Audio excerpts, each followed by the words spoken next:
Hello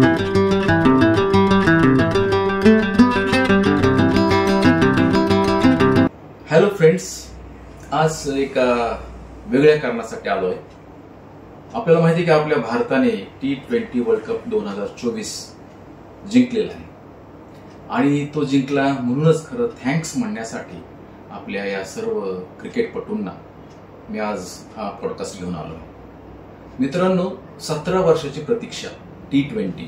खरं तर T20 हा जो फॉर्मॅट आहे आता सगळ्यात लोकप्रिय खेळ आहे क्रिकेटमधला आणि त्यामधलं हे विश्वविजेतेपद फार महत्वाचं आहे। पहिला जो वर्ल्ड कप होता तो 2007चा आपण जिंकला होता, परंतु त्यानंतर मात्र आपल्याला तो जिंकण्यात सातत्याने अपयश आलं होतं। कारण दर 2 वर्षांनी हा वर्ल्ड कप येतो, परंतु तो पुन्हा मिळवायला आपल्याला 17 वर्ष लागली आणि त्याचं मुख्य कारण मिळवण्यासाठी रोहित शर्मा हे आहे।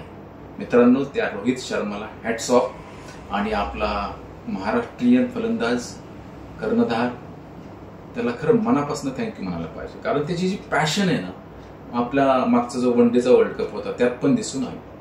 आणि मला असं वाटतं की एखादी गोष्ट मागण्यासाठी जे प्रयत्न करावे लागतात त्याच्यापेक्षा कितीतरी जास्त पटीने त्यांनी प्रयत्न केले होते आणि ते मिळवणं असं तो ठाम होता, परंतु सातत्याने त्याला थोड्यासाठी अपयश आलं।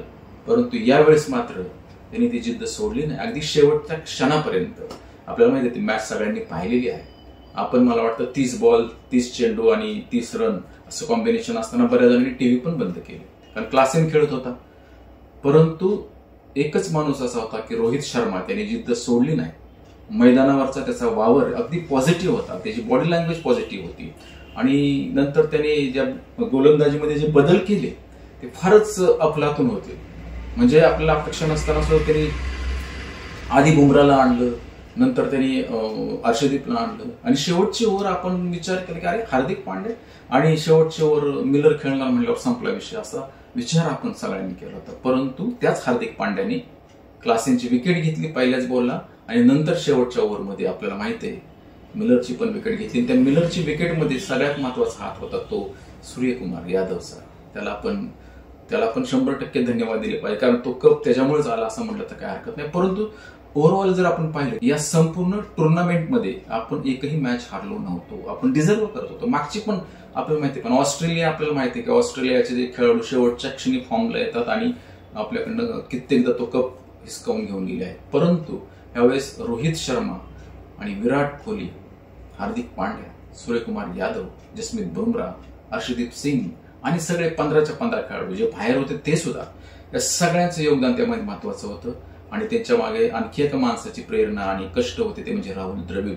बिचाऱ्याच्या काळामध्ये तो ज्यावेळेस खेळत होता त्याला एकदाही त्याला विश्वचषकाची जी चव असते ती चाखायला मिळाली नाही, त्यामुळं तो डिझर्व करत होता आणि कोच असण्याच्या शेवटच्या दिवशी त्याने तो मान किंवा त्याने ते यश पाहिलं आणि भरून पावलं असं त्याला वाटलं असेल।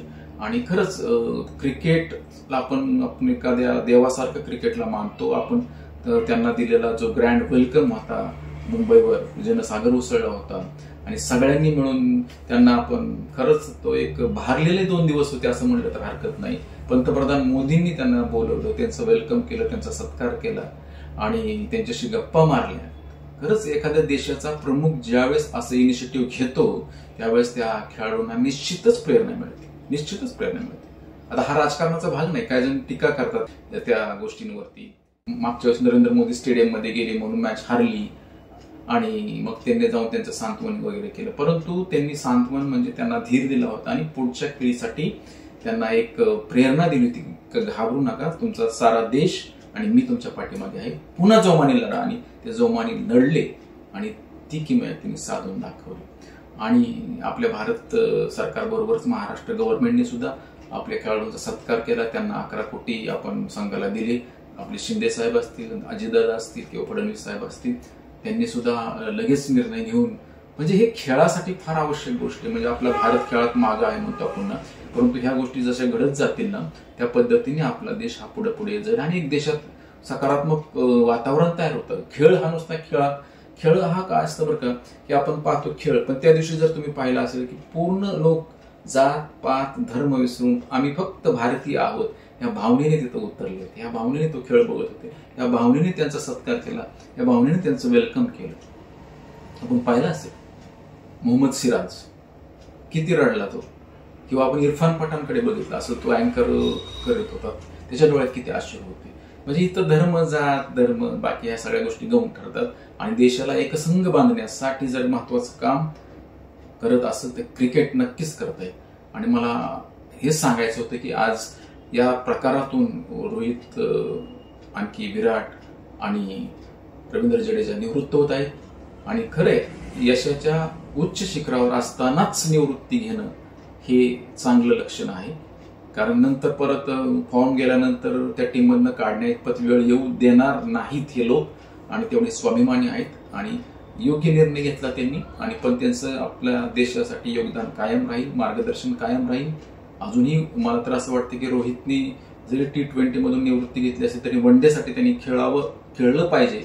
जो पुढचा 2027चा वन डेचा वर्ल्ड कप जिंकण्यासाठी या तिघांनी पण त्या फॉर्मॅटमध्ये खेळत राहावं अशी मी आशा करतो.